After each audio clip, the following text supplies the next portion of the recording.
Ijambo ry'agakiza, ijambo ata muntu n'umwe ari hano novuga ko yumvise ubwa mbere. Ni ijambo tumenyereye, ni ijambo dukoresha mbere twitwa abakizwa, ariko naho turikoresha kenshi si igihe cyose twama twatahuye ico tuba tuvuze. Kandi noneho naho twaba tubitahura ni vyiza kwibukanya.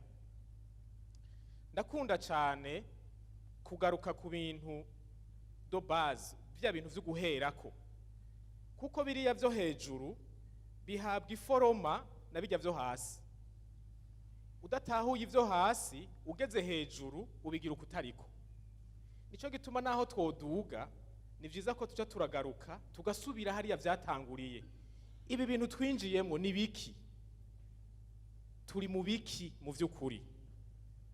Kuko hariho igihe biryoha ugatinduka vyibagira kubera kuryoherwa canke tukavyitiranya. Agakiza uko nagasanze mu ijambo ry'Imana, nasanze kameze nk'akabuye ka diamant. Akabuye ka diamant hariho tumwe tumwe duhindagura amabara bivanye n'ingene wagahengetse. Urashobora kugashira ku ruhande gutya ukaravye ugasanga gasa n'ubururu, ugahindukije hakazamwo ibintu bitukura, usubiye ugahindukiza kakamera nk'agasa n'icatsi gitoto, usubiye ugahindukiza kakamera nk'umuhondo. Ubonye uruhande rumwe gusa urashobora kuvuga ko wabonye diamant, ntububeshe. Mugabo kandi ntuba wabonye diamant yose. Ubwo ruhande wabonye niko ugenda uravuga. Uwukumvise yabonye urundi ruhande murashobora guharira. Kandi mwese muba muri mukuri. Mugabo kandi mwese muba mwihenda.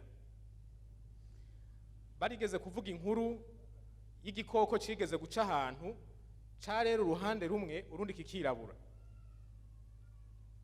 Gica ahantu hagati y'imirima, abantu bari ku ruhande rumwe babona ico gice cirabura, abari ku rundi babona igice cera.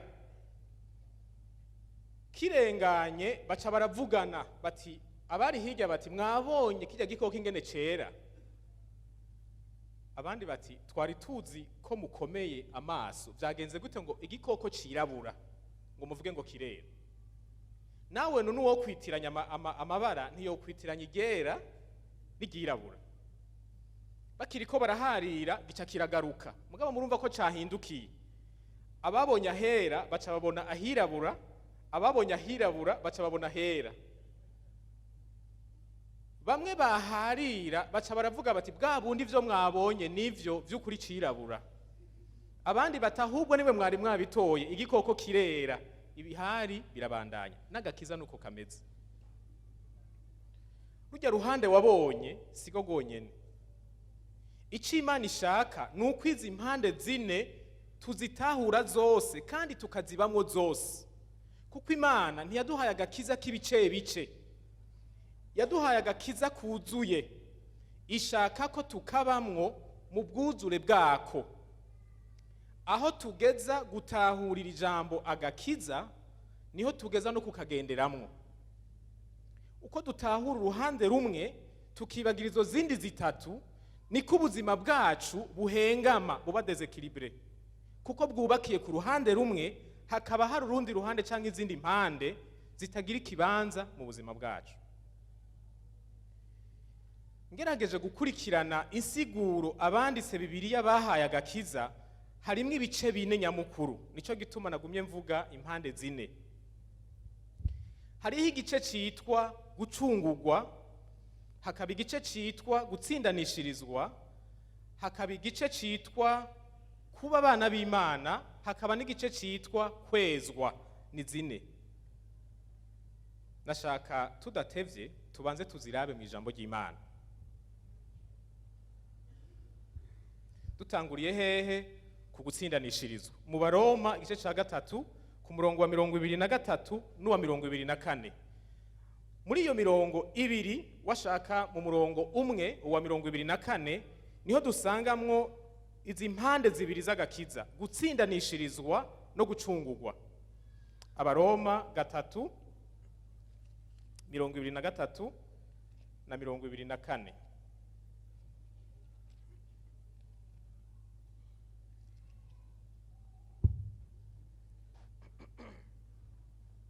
Bose bakoze ivyaha ntibashikira ubwiza bw'Imana, batsindanishirizwa n'ubuntu bwayo ibibahereye ubusa kubwo gucungurwa kubonegwa muri Kristo Yesu. Uyu murongo w'Abaroma uvuga ibice bibiri muri vya bindi bigize agakiza, gutsindanishirizwa no gucungurwa. Aya majambo mu Kirundi ntabangutse gutahura. Igituma atabangutse gutahura nuko afatiye ku mvugo z'imico Bibiliya yandikiwemwo. Izo mvugo zikaba zavuga ibintu mu mico yacu nk'abarundi tutari dufise. Nico gituma bantu Imana yateye iteka ryo kumenya indimi nyinshi. Muze mutunge Bibiliya muri izo ndimi zose muzi. Birafasha gutahura amakoncepte yo muri Bibiliya iyo ushobora kuronderera ahandi, kuko hari ibintu bivugwa ngaha uwogarukana Ntare Rugamba akabimubarira yovuga ko atari Kirundi, kuko bitari muri filozofi, muri culture z'abarundi. Gutsindanishirizwa ni ijambo ryakoreshwa muri biriya bihe vy'intwaro z'Abaroma mu vy'amategeko, mu vy'ubucamanza. Iyo umuntu yagirijwe icaha hariho ibintu bitatu bishobora kuba.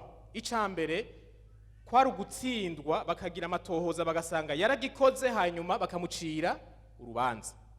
Ikindi ca kabiri cashoboka kwari ugusanga baramwiketse gusa ariko atari we yakoze ico caha. Muri ico gihe yaca yambikwa izera. Ikindi cashoboka kwari ugusanga vy'ukuri ivyo vyaha yarabikoze, ariko hakaboneka umuntu yemera guhanwa mu gishingo ciwe. Muri ico gihe haca hakoreshwa ijambo ryo gutsindanishirizwa. Ugutsindanishirizwa ni umunyamakosa yahagaze imbere ya sentare, bagatohoza bagasanga vy'ukuri ico caha yaragikoze, bakiriko bararaba igihano ahanwa, hagaca haduka uwundi ati uwo muntu nimumureke muhane jewe. Amen. Kubera icaha kimwe kidashobora guhanirwa abantu babiri, canke reka ndabicurike, kubera abantu babiri badashobora guhanirwa icaha kimwe kiretse iyo bose bagikoze, umucamanza yemeye guhana uwo mu innocent, uwatakoze icaha aba yemeye kurekura uwakoze icaha. Imana yarabiravye, Yesu yemeye kuja mu gishingo cacu, iremera iramuhana. Harya vyari biheze, uhirahiye ukamuhana, uwari guhanwa ntusubira kumuhana. Twatsindanishirijwe kuko Yesu yagiye mu gishingo cacu. Mugabo muvyumve neza, suko twari tugororotse. Ibi ndabigarukako ku kindi co hepfo gato muri vya bindi bine. Imana ntiyaturekuye ngo tureke guhanwa kuko twikosoye. Yabikoze tukira abanyavyaha kwa kundi nyene wanashaka, yabikoze tutaraniyumvira no kwigaya ngo dusabe imbabazi. Imana irabikora, iza kubituzanira yarabihejeje. Uwuvyemeye Imana igace bimushirako, uwutavyemeye akagumana icaha ciwe ku mutwe wiwe. Twese turi hano, urubanza rwari ruduhanamiye rwaragiye. Imana iti mwebwe guhera uyu munsi imbere y'amategeko muboneka nk'abantu batagira icaha, kuko icyaha cyanyu hari uwagihaniwe. Amen. Aka kantu karagumye gose, kararemereye cyane mu bijanye n'umutekano wacu imbere y'Imana. Imana ntiyatwemeye kubw'ubwiza bw'imiryango dukomokamwo. Yatwemeye kuko ari wemeye guhanwa igihano cacu, natwe turamwizera. Aho ubufindo bwari buheze. Nico gituma uyu munsi n'uworondera aho duca biramugora. Naco nyene ndaza kukigarukako. Twaratsindanishirijwe. Umunsi imanza zahamagawe, canke umunsi Yesu azogaruka. Ndabona igice kimwe hariya mu vyahishuriwe Yohana aho bavuga ko Yesu azogaruka ari umuntu ateye ubwoba cane, abami n'abakomeye mw'isi baza kurondera iyo banyegera mu masenga, mu misozi, ngo kuko batazoshobora kumuhangara mu maso, azoza ari umucamanza akaze. Mugabo twebwe dushikiriye tuzobona grand frère. Aho gutetemera no kujugumira no kwiruka tunyegera, tuvuga ati ndeko wari waratevye gabwana. Kubera ikintu cyatuma tudashobora kwegera Imana kubwa Yesu cyarakuweho. Imana ihabwa icubahiro. Gutahurira ijambo birakenewe cyane mu gakiza. Hari igihe Satani tujugumiza afatiye ku busa, ku binyoma, akatudunuza tukabura amahoro. Umuntu agatinyira kazoza kiwe ngo nzohava mpeza nabi. Wibaza ko ari ibintu vyoroshe ibi bintu Imana yakoze, ko ari ugupfa guheza nabi gutyo nyene. Hariho n'abafise n'iryo sengesho ku munsi Imana uzumpe kurangiza neza. Hajya mwibaza ko tuvyitwararitse kurusha Imana.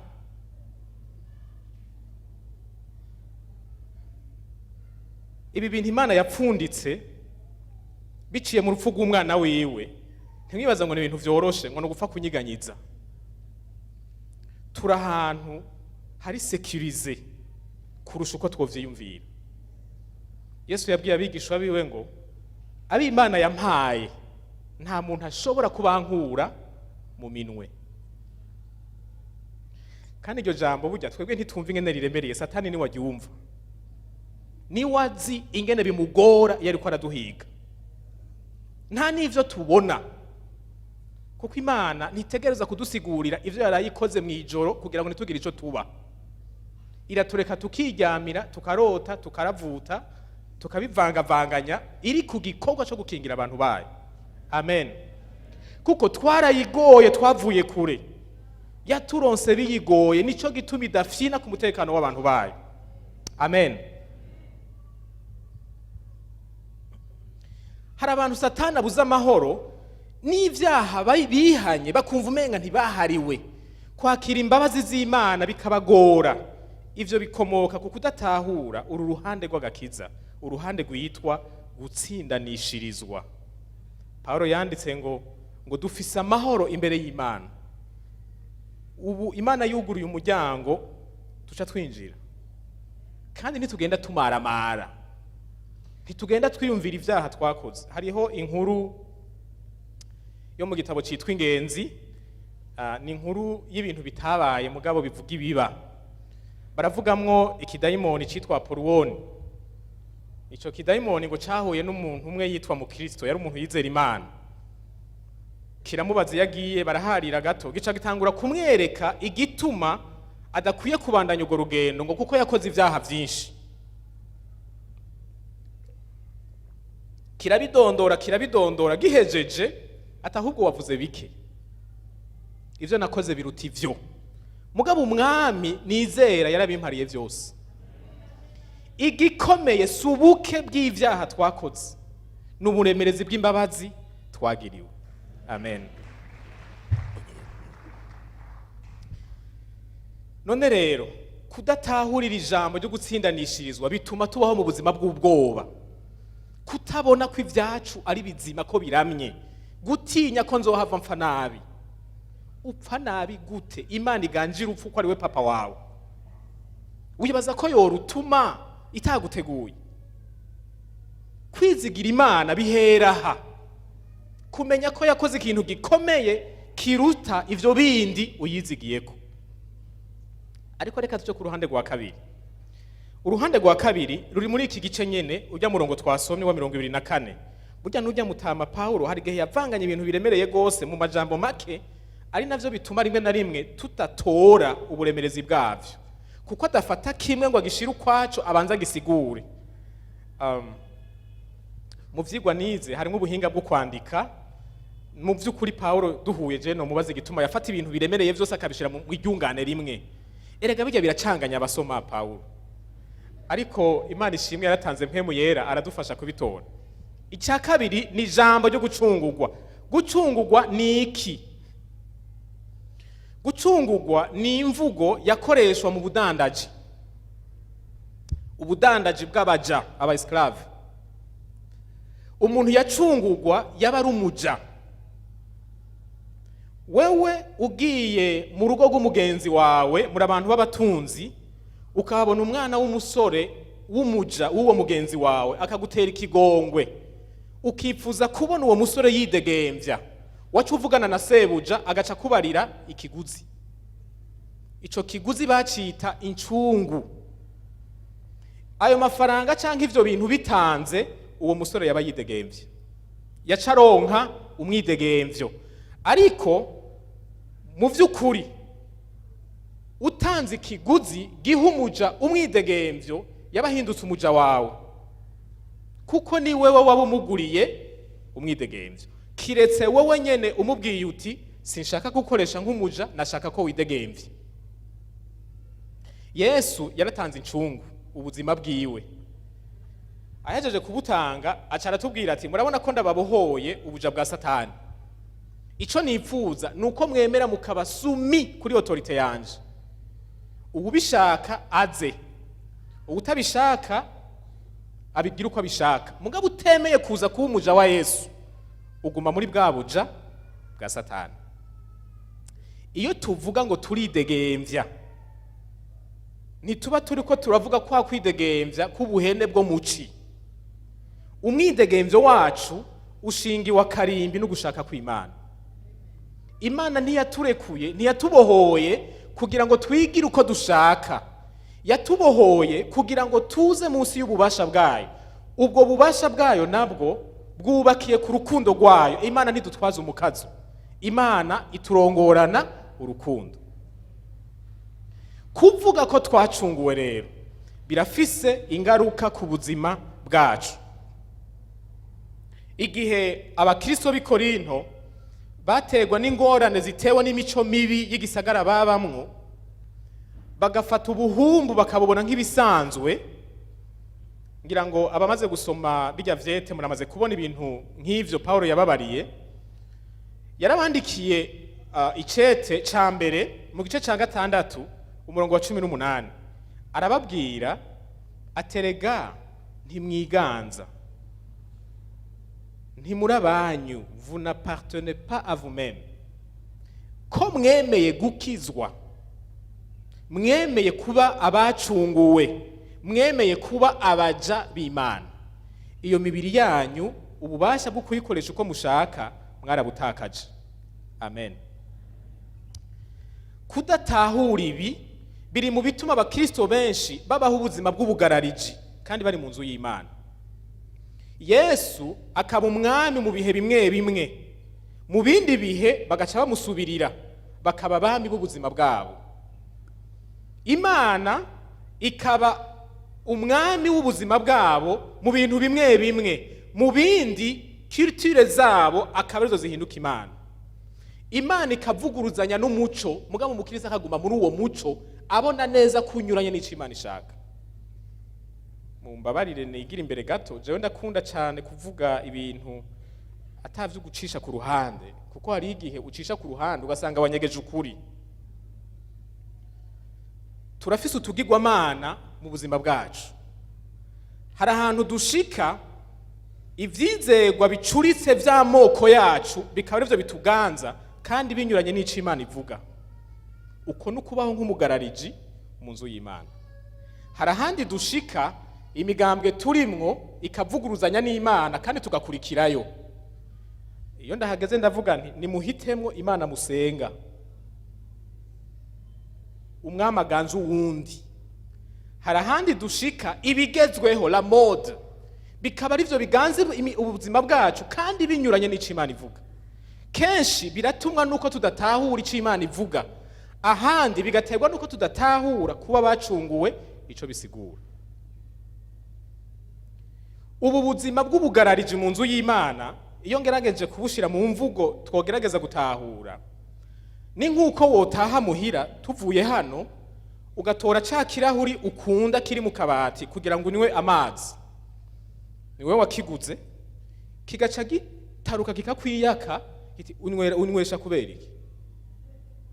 Wowe uramfise ko ububasha wewe, naho woba wari wuzuye mpemu yera gushika ku mushatsi, ico kirahuri kitamenetse coba kigira Imana. Ikintu waguze kiguhangara gute? Umuntu wacunguye akugarariza gute? Imana iduharire itubabarire cyane. Kuba bacunguwe bitugira abaja b'Imana. Ntitwiganza, ntidutumbereza ubuzima bwacu uko dushatse.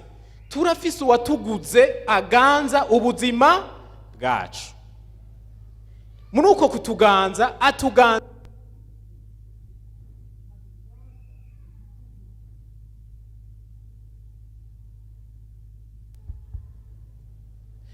munyemerere tubandanye. Ivyo kuvuga ni vyinshi ariko ivyo ndibaza ko bihagije kuri iri jambo ryo gucungurwa.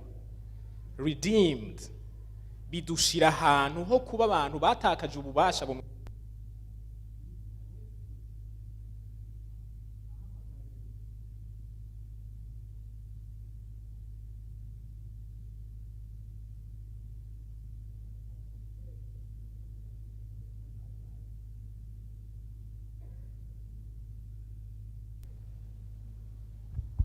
Yesu ahamagaye intumwa yababariye ngo nimunkurikire, mumvirize neza rino ryungane iyo ndagiyumviye ko numva ari insizi. Yababariye ngo nimunkurikire nzobagira abaroba abantu. Iri ryungane ni ryungane ritangaje gose. Ugiye mu ndimburo yaryo niho uza gutahurira ico bisigura kuba umukiriso.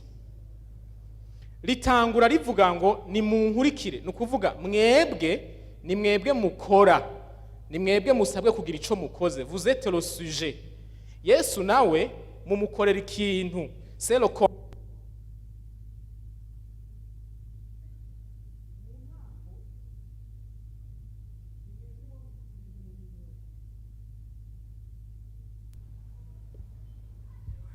Iryo ryungane ritangura mwebwe bene kumukurikira ari mwe mufise ibintu mu minwe, ari mwe mukora. Yesu nawe akoregwa arindira. Mugabo ugiye kuraba uko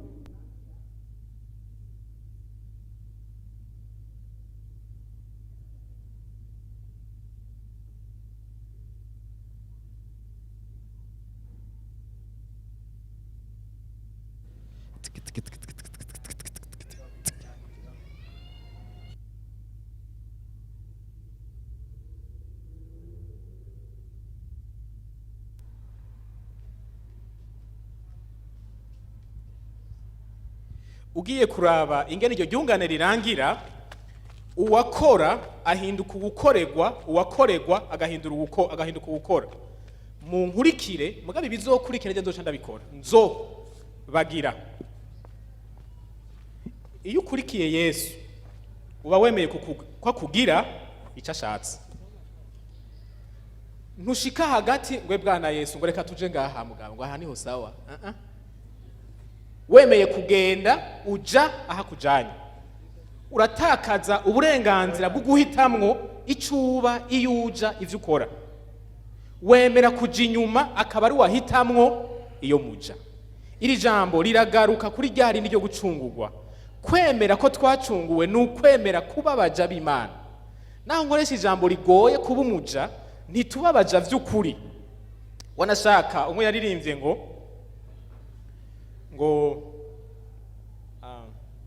kuba umuja uri kumwe n'Imana ngo biruta kuba umwami mw'isi. Amen. igice cya gatatu mu bigize agakiza ni kuba umwana w'Imana. Iryo turarikunda cyane kandi turarimenyereye gose. Ndi umwana mu rugo rw'Imana. Yohana igice cya mbere umurongo wa 12. Abamwakiriye bose yabahaye ububasha bwo gucika abana b'Imana. Iryo twarifata mu mutwe muri Sunday school. N'ubu niyo rikiri. Ariko abamwakiriye bose yabahaye ububasha bwo gucika abana b'Imana. Ijambo gucika umwana w'Imana ni adoption mu gifaransa. Adoption iri mu mvugo y'amategeko. Ingene umuntu atari umwana w'amaraso ahinduka umwana w'umuryango kanaka bitegekanywa n'amategeko. Baravuga bati bigenze ukunuku ukiyemeza kuzomukorera ibi nibi birakunda ko imbere y'amategeko ahinduka umwana wawe. Abayisilamu ngaha barakunda kuhazimirira ngo Imana ntivyara ngo ufise umugore ngo hehe. Kenshi bazimira kubera tuba twabasiguriye kutariko. Ntituri abana b'Imana mu buryo bwo kuvuka biologique. Turi abana b'Imana mu buryo bwa adoption. Izo mvugo z'abagore b'Imana ntizikenewe muri ivyo bihari. Zubakiye kugutahura nabi. Amen. Imana yaratwadopse nk'abantu bayo. Namwe murabizi ko tutavuye mu nda y'umugore w'Imana. Kanatsinda umenga nta n'ubuhari. Adoption rero ikomereye naha. Umuvyeyi yiyemeje kukwadopta. Aba yemeye ko uzosangira uburenganzira n'abana b'amaraso. Kandi nawe wemeye kuba adopte. Uba wemeye ko amadevoir y'abana b'amaraso mu muryango nawe azoba ari kuri wewe. Nushobora kwemera kuba adopte hageze ibikorwa by'umuryango ngo uce wifata nk'umunyamahanga. Ntibikunda ko tuvuga ngo turi abana b'Imana. Hageze ko Imana ituma abana bayo ibikorwa by'umuryango tugaca twiyonjorora. Ngo Yesu nawe nabikore. Yesu ni grand frère wawe. Waremeye ko kubera umuvukanyi. Kandi nawe yaciye abikora neza, yaciye yicomokera abihejeje. Fye, nta n'ubumubona nta uzi niyari. Naho yavuze ko agendana natwe. Kuba adopte bifise inkurikizi zibiri. Dufise uburenganzira bw'abana bo mu muryango nk'abahavutse. Umwaka Yesu azohabwa inganji agahabwa heritage y'umuryango tuzotondana nawe. Urabeshe ibyo turabisangira. Kandi Murundi yaramaze no kuvyemanga. Tuzoganzanya mugabo se Murundi namwe murabizi. Ako nako nshishijemo. Tuzoganzanya na we. Amen. Mugabo Paulo nawe mu nyuma aracishamwa kandi nitwababazanywa nawe no kuvuga nitwasangira amadevoir y'umuryango hageze kwakira amadroit nawe nyene tuzoyasangira. Abakirisu benshi bakunda amadroit ntibakunda amadevoir. Imana ikeneye uwituma irabura. Mugabo ikeneye uwiha tuza twese n'abatari abana bahakwa kuzamwo.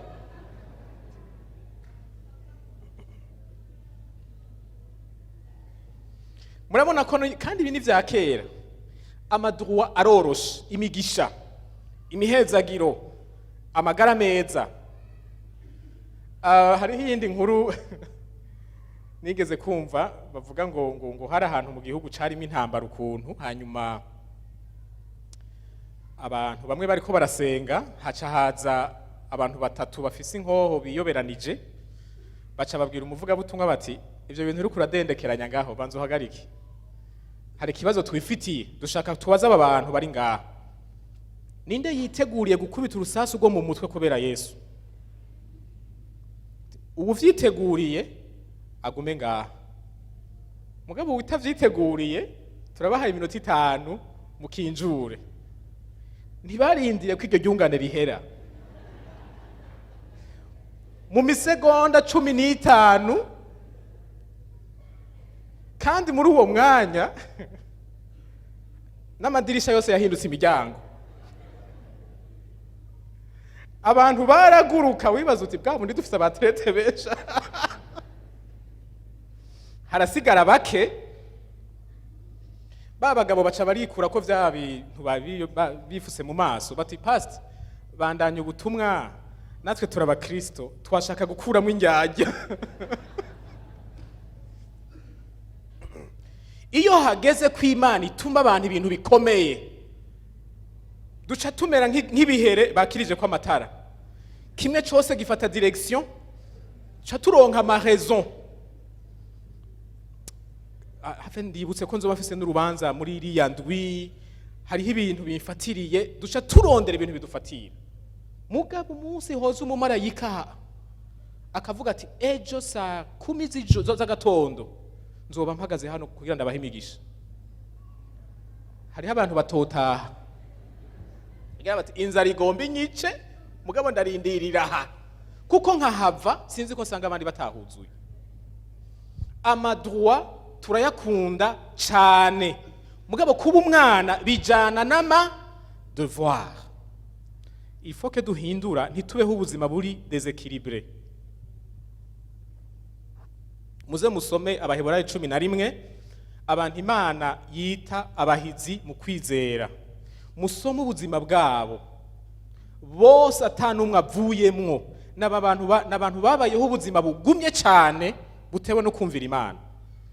Nta muhizi numwe arimwo kuko yahawe ibintu byinshi ataco yatanze. Namwe muze murabe iyo hageze kuvuga ngo aba n'abahizi dufate nko mu buzima bw'ibihugu ntibarondera umusoda yadefira neza yarazi guterura ukuguru kurusha abandi. Uhazi icyayi bijya nta muntu atobishobora. Barondera babandi basigaye baragwana abandi bose bahunze, nibo baha udushimwe tw'abahizi. Amen. Niturondere rero kuba abana b'ibifyinate, abana bajya ivyabo n'ivyabagenzi n'ivyabarumuna babo. Turondere kuba abana Imana ivuga iti Shetani arateye hariya, reka ndafise abo nshobora kwikorako. Amen. Icakane nukwezwa. Kwezwa turabibona mu cete ca mbere candikiwe abitesalonike igice ca 5 guhera ku murongo wa 23 n'umurongo umwe gusa. Icete ca mbere candikiwe abitesalonike 5 umurongo wa 23.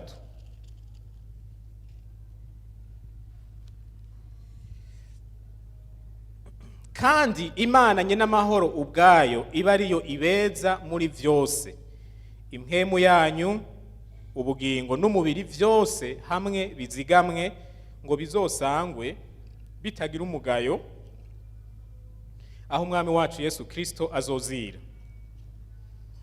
Kwezwa ni ijambo risigura kuba transformé, guhinduka ukuntu twari tumeze tukamera uko Imana ishaka, uko buca uko bwira tukaba abantu beza kurusha abo twari turi ejo. Kwezwa ni gikorwa Imana ikora mu buzima bwacu ikoranye natwe kugira ngo ihindure ingeso zacu mbi, itugira abantu mu mico yabo basa nuko ishaka. Hari irindi siguro bariha iri jambo bisigura ngo nukuba umuntu yashizwe ku ruhande, umuntu ari saint, umuntu yatoranijwe agakurwa mu bandi agashirwa ku ruhande. Iryo naryo nyene turarigendera. Imana yaradukuye mu bandi kuko yaduteye iteka ryo kuyizera, iradukura mu batayizi idushira mu bwami bwawo bw'umuco. Ariko idushikanyeyo iravuga iti ndabazanye mutameze neza namwe murabizi, mugabo sinshaka ko muguma uko nyene mwari mumeze. Gutsindanishirizwa ntibiduhindura abantu beza. Muvyibuke ugutsindanishirizwa aba ari umuntu yakoze icyaha, kandi kuba atsindanishirijwe ntibisigura yuko ka gatima nkora cyaha gaheze. Nico gituma umukirisu ashobora kuba tante, ashobora kugira igeragezwa ryo gukora ibintu bitari byo kandi abizi mu bwenge. Agatima nkunda cyaha Imana ntiyakadukuyemwo, yadukuye ku rubanza gusa. Mugabo iravuga ngo ndabakiriye muri abapfumbafu namwe murabizi, murazi ko hari ibintu muri mwebwe bidatomoye, ariko icyo nshaka gukora nukuba korogoshora, nukubahindura, nukubigisha ubuzima bw'umuntu yubaha Imana ingene bumeze, ndabakuremwo amagi y'ubumara imico yanyu yabashizemwo. Ndababaza ikibazo, mwese murazi yuko kubesha ari icaha? Murabizi?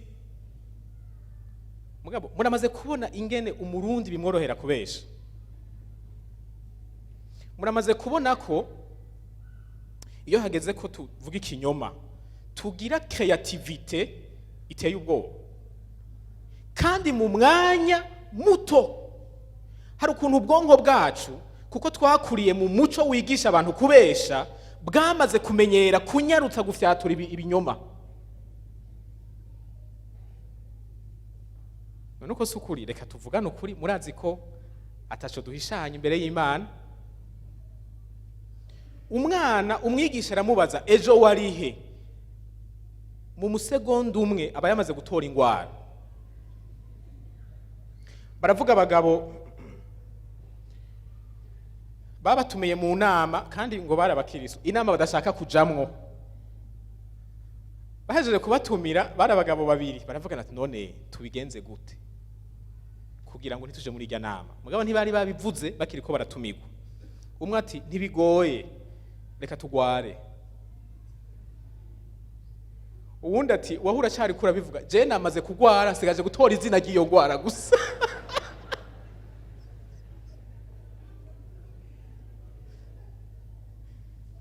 Imana idukiza idukuye mu mico Satani yubakiyemwo, kandi iyo mico iba yarinjiye mu buzima bwacu, yaramaze kuba imigenzo. Ikavuga iti ndabakiriye uko nyene Musa biciye mu gutsindanishirizwa. Mugabo namwe murazi ko muje mudasa neza. Nshaka rero munyemerere dufatane urugendo rwo guhinduka, kugira ngo nzobashikane mu ijuru muri abantu, ijuru ritazohava ridahwa. Kuko ukuntu rimeze uwo ducomokana y'ubu nyene, nuko nyene izobanza kuduhindura mu ndwi imwe. Hari abo bagarutse. Uru rugendo rwo guhinduka ruzomara ubuzima bwose, ariko imbere yuko idukura mu isi izoca ikora akantu kanyuma atamuntu ashobora gukora. Iduhindure burundu ku buryo tuzoshikayo tumeze uko ishaka ko tumera 100%. Ariko tukiraha irashaka ko dutera intambwe. Ikigoye si ugucumura, ikigoye ni ugucumura ukaba mu buzima bw'ivyaha ubibona. Ivyo nivyo binyuranye n'iyi nyigisho yo kwezwa, kandi kikiri mu bigize agakiza. Basi nimba ho ruwesha ibinyoma 10, gerageza mu mwaka uhere hasigaye 2. Kako bavuga ngo ushaka guheba itabi wagenda arakuramo kamwe kamwe. Mugabo kuguma hahandi ntiduhinduke, ivyo biranyuranye n'insiguro y'agakiza. Nagomba rero mfatiye kuri ivyo bintu bine, mvuge ingorane nyamukuru zishikira abakristo. Zimwe namaze kuzicako kubera gutahura agakiza mu buryo butuzuye, buhengamye, gutahura bimwe ntidutahura ibindi, canke gukunda bimwe ntidukunda ibindi. Icambere mu nkurikizi zo kudatahura agakiza mu buryo bwuzuye ni ukubaho ubuzima bw'ubwoba ku vy'ubuzima bwacu, hamwe no kugira amajwi atwagiriza mu mutima. Hariho umuntu nigeze gufasha igihe kimwe aherutse gukizwa, ambwira ko yumva umenga ntiyakijijwe. Wowe uvyumva gute? Ngo urumva ngo usanga ngo nasubiye gucumura, watahuye agakiza nabi. Gutsindanishirizwa ntibisigura kutazosubira gucumura, kuko kijya catuma ucumura ntaho cagiye. Erega burya nituri abanyavyaha kubera ivyaha dukora ivyaha kuko turi abanyavyaha. Ubikoze n'ubutabikoze bose n'abanyavyaha. None imbwa yiyumanganije ikareka kurya inyama uyihaye, ikireka kuba imbwa?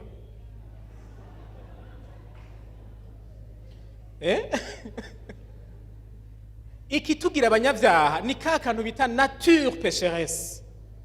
Ako kantu naho wo kwiyumanganya ukagahonyorako, ugumura umupumbafu w'umunyavyaha. Imana itwakira izi ko katurimwo, kandi katwemera iti mwebwe ndabakuye ku rubanza, ubu murabaye inshuti zanje, mbere ndabagiza abana banje. Uko nyene mugabo ati kushitse muri uru rugo rero hariho ingeso nshasha utegerezwa kwiga, ntubandanya wifata nka kwa kundi.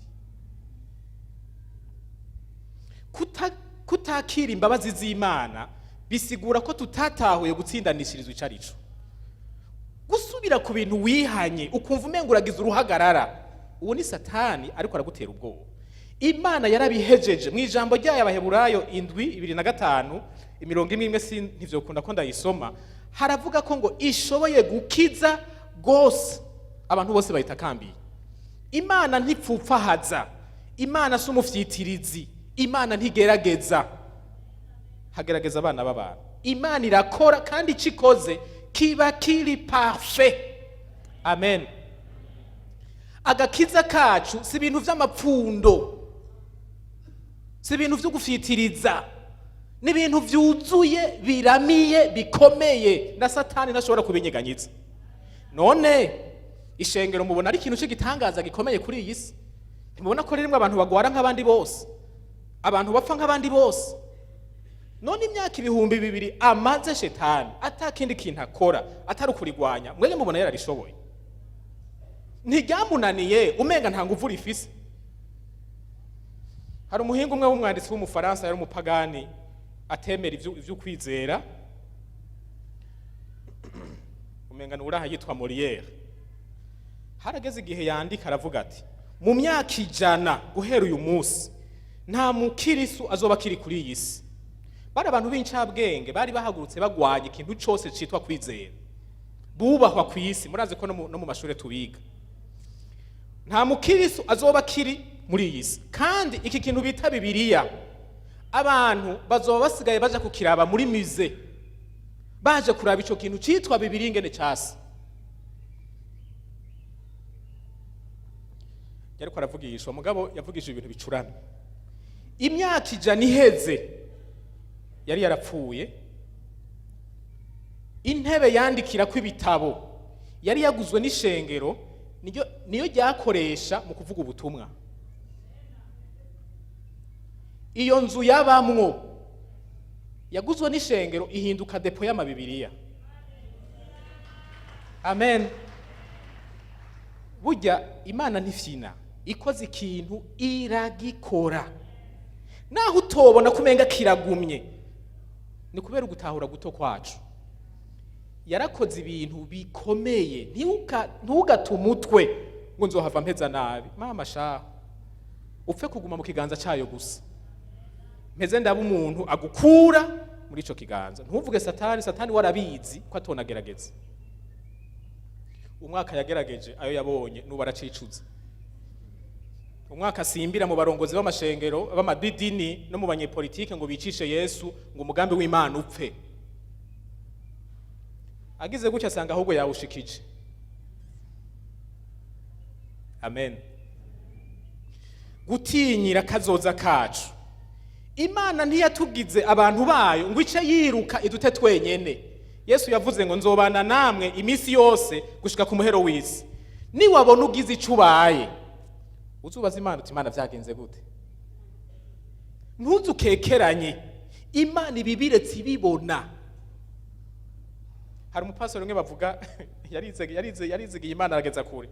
Bavuga ngo yari umuntu yitekaniye gose. Yavuga ati none ko Imana icunze vyose nirirwa ndahangayika kubera iki? Umunsi umwe bati mbe pase we kutekereje cyane atakigutera ubwoba, umunsi urusengero gosha wewe wodufasha kuruzimya. Ati nukuri ntego no bafasha. Ati noca ndaba ahantu habona neza nkaba ndaraba la beauté de flamme. Ati kuko Imana irinzira ku rusengero rwayo rugasha, nanyo ndoca nje iruhande yayo ntireka turorere Imana.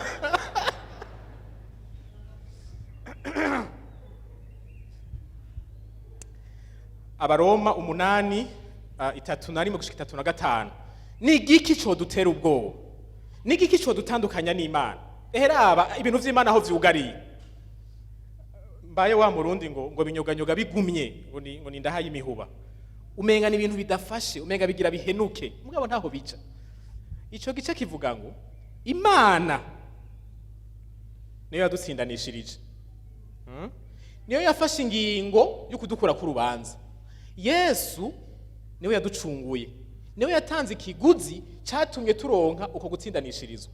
Mpwemu yera nawe ngo ijoro n'umurango adusengera mu ndimi zitamenyekana, aniha iminiho. None ufashe Imana ugafata Yesu ugafata mpwemu yera, bose bakaja ku ruhande rwacu, ico kindi kintu cyo gutinya ni giki? Ni giki coza kunyeganyeza agakiza Imana yubatse? Uwo ari kutwagiriza ko ari uwo nyene, uwo ari kumushigikira ko ari we yadupfiriye. Mpwemu yera yavuze ati naje ndabona ko ari bigaba bajya abantu, ko ari wadusengera. Mwebwe mwumva ibintu vyacu ari inda zo binyiganyiza. Amen. Ntimugatinye, Satani ntavyo ashoboye. Bavuga ko Satani ngo ari imbeba ikoresha mikrofone igaca yigana ijwi ry'intambwe. Twebwe tugaca twumva ko ari intambwe, mugabo ari imbeba y'umurizo iri kwiratigitira kuri mikrofone. Hari uwundi ngo vyashitse ngo amadayimoni amutera mu nzu, azara kubita utugere do yararyamye, aca aratsitara arakaraba kamwe ngo kagumye kaboneka kwe. Hariho igihe ngo busara bukanka no kunyegera, ngo aca akabwira ngo ni wewe, ari wewe, egera turabe.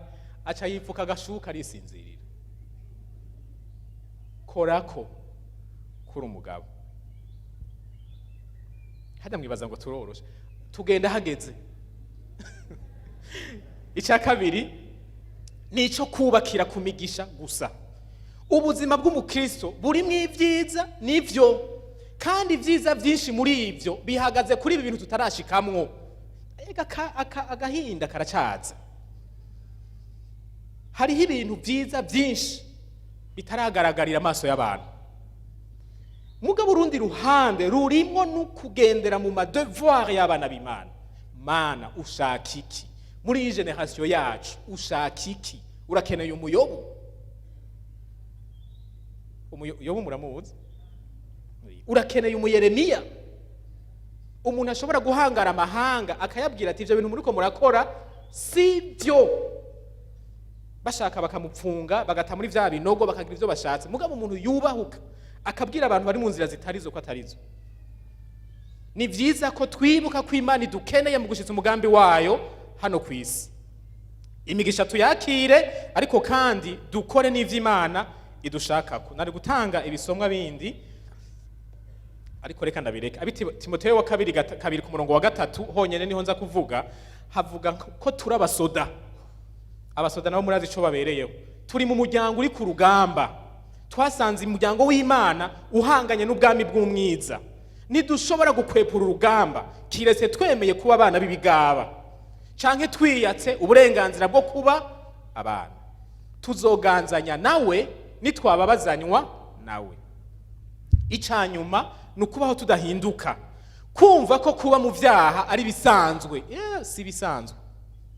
Kuba twarinjiye mu muryango w'Imana ntibiduha uburenganzira bwo kuguma uko twari turi, ahubwo bidushira muri obligation yo guhinduka. Amen. Mwiyambura ivyaha bikunda kubizingirako. Nta kindi Imana idushaka ko tumaze kuyinjiramwo, kwinjira mu muryango wayo, atari uko duhinduka tugasa na bamwe mu bana tugasa n'abandi bana bayo, ikaduhindura muri image ya Kristo, kugira ngo nitwashika mu ijuru tuzosange dusa. Ahandi hoho mwibuke ngo wa muntu yatumigwa ngo aza mu rubanza atambaye impuzu y'urubanza, bati wa mugabo we waciye hehe, uri ngaha gute? Uretse ko mu vy'Imana atakwihenda, ntaho tuzoronka dupirukira, utarimwo nturimwo. Rero nashaka turangize ndabivuga mu majambo make, dushe dusenga. Twaratsindanishirijwe imbere y'Imana, nta rubanza ruhari. Turabagororotsi mu maso y'Imana. Shetani mumureka tigite yagiriza ivyo yagiriza, niko kazi kiwe. Imana yarabitunganije, nta rubanza rusigaye. Ico cumvikane, ntitukamwemerere gusubira kutubuza amahoro. Ica kabiri, twaracunguwe, ntitwiganza. Ubuzima bwacu ni ibikoresho mu minwe y'Imana. Dutegerezwa kwemera Imana ikaba ari iturongora, kuba ibigaba mu nzira y'Imana, mu muryango w'Imana ni ikosa ribi cyane. Dukurikira Yesu ibihe byose. Ntaho dushika ngo tuvuge ngo Yesu, wenda ndabona ko vyakugoye, wowe urarushe, je inyuma nanje unkurikire. Ivyo ntibibaho. Twaremeye ko tuzorongorwa n'Imana itujane ayishaka. Ico tuzi nuko idukunda kandi izodushikana amahoro. Ica gatatu, turabana b'Imana. Turibo. Yohana yarabivuze ngo kandi niko biri. Nta kubesha kurimwo, nta gushikuza kurimwo. Imana niyagera igihe ihamagara abantu abana bayo, izoba yateguye salon ikwiye kuko irazi ko turi benshi. Nuzo kwihana mu myaka 200 nimba Yesu azoba ataraza, azoba arimwo. Kandi ingorane si kibanza, irazi kurema n'ivyakenerwa izorema bishasha. Aho izotujana irahafise. Turabana b'Imana, turafise amadruwa nk'abana b'Imana. Turafise droit yo kuganira n'umuvyeyi wacu. Nibitubereye gusenga n'ubwoba, imitima yatuvuyemo nk'abariko basenga Imana umenga iri kure. Dusenga data, c'est notre père. Turafise uburenganzira bwo kumubwira ibitugoye. Mwami ngira sinzire, uramenye ingene ubigenza aha hantu ndazi ko hagoye. Kuyibwira nk'umugenzi wacu, iyo ni droit yacu. Mugabo nayo irafise le droit yo kudukoresha. Iyo droit yo kudukoresha kuri twebwe ihinduka devoir d'obéissance. Turi muri obligation yo kumvira umuvyeyi wacu. Icanyuma kwezwa. Uko tumeze uyu munsi, Imana ishaka ko tubandanya duhinduka. Biradusaba kubishaka, biradusaba kwiga ijambo ryayo, biradusaba gusenga twisengera ngo Imana duhe inkomezi kuri vya bintu bitugora. Hariho ivyaha bigumye byamaze gushinga imizi mu mico yacu. Ivyo navyo Imana irashaka kuduhindura, nitwagira umwete gukwerekana ugushaka, tukanakora ico dutegerezwa gukora. Kugira ngo dushikaho tuzoba témoignage y'Imana atajambo tuvuze. Ubundi ngo muze muvuga ubutumwa ibihe byose, n'ivyakenerwa muzokoresha amajambo. Ubuzima bwacu bubivuga butumwa. Bikenewe dushire kwa amajambo. Kenshi tuvuga amajambo menshi kubera tuzi yuko ubuzima bwacu butariko burabuvuga. Imana ibahezagire.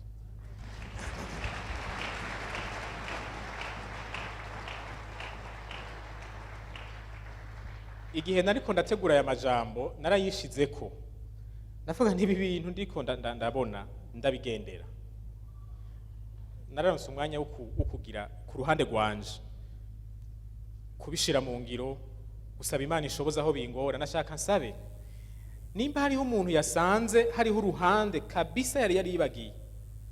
Rutagaragara mu buzima bwiwe. Ahengamye. Umutwe wari mu gukora hasi. Kubera iyo ntebe y'amaguru ane yasanze ukuguru kumwe canke amaguru abiri ari magufi cyane canke ataye ariko. Kugira ngo dusengere hamwe nashaka uyo muntu ahaguruke abigaragaze hanyuma dutakambira Imana. Yazanya aya majambo izishishaka gukora. Nimba hari uwumva yosengerwa kuri ico kintu cyo kuba équilibré mu gakiza kiwe mu buzima rukristo bwiwe. Kano kanya nashaka ndamusaba ahaguruke kugira ngo dusengere hamwe.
no gusoma ibyifuzo n'ibyiyumviro biri mu mitima yacu.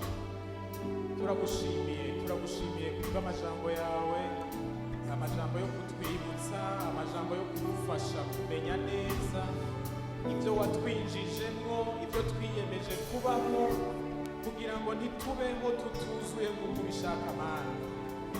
Ndakweretse aba basavyi bawe, aba basavyikazi bawe, aba bakozi bawe, aba bana bawe, aba bantu wacunguye Mana, aba bantu uri kureza ku munsi, aba bantu watsindanishirije ugakura urubanza rwari kuri bo, bakidegenja imbere yawe, bakakwegera atabwoba. Ndakweretse ibiri mu mitima yabo, ibyo bariko baragusaba, ibyo bariko barakwereka, ibibagoye bitandukanye. Ndagusaba ngo ubabe hafi, ubumve Mana. Uri Imana ibonera kure ibiri muri twebwe tutaranabivuga. Ndagusaba ngo umanukane ubuntu buhwanye n'ibiri mu mitima yabo Mana. Uyu munsi habe ikintu gihindutse mu buzima bwabo, ubakorere ibirengeye ibyo bariko baragusaba, kuko naho twosaba binini, ubushobozi n'ubuntu byawe biguma ari binini kuruta ibyo twosaba byose. Hindura ubuzima bw'abantu bawe Mana, gendera umwe wese mu bariko baragutabaza, abibona byumve Mwami, akubona kumve. Genda mu buzima bwabo, bigishe, bafashe guhinduka. Ndabashyize mu biganza byawe, ndabasabira ngo baherekeze, ntibiherere hano, ubane nabo muri iyi ndwi yose. Mpemu yera abandanya avugana nabo, abandanya asigura, abandanya batahuza, abandanya yakiriza umuco mu bwenge bwabo no mu mitima yabo, kugira ngo batere intambwe mu gakiza, bashika aho ushaka ko bashika, bakora ibyo ushaka ko bakora, baba abantu b'ikimazi nk'uko ubishaka. Urakoze, ntezagira umuntu wese yumvise ano majambo, ujane natwe twese, ntutureke ngo tubyibagire Mwami, ariko mpemu wawe yera ngumane natwe. Iyi ndwi izotubera indwi yo kuza no gusubiramo no gutahura kurusha no guhinduka nk'uko Imana yacu ibishaka. Urakoze Mana, urakoze kumva ugusenga kwacu, usenze mu izina rya Yesu, umwami n'umukiza wacu. Amen.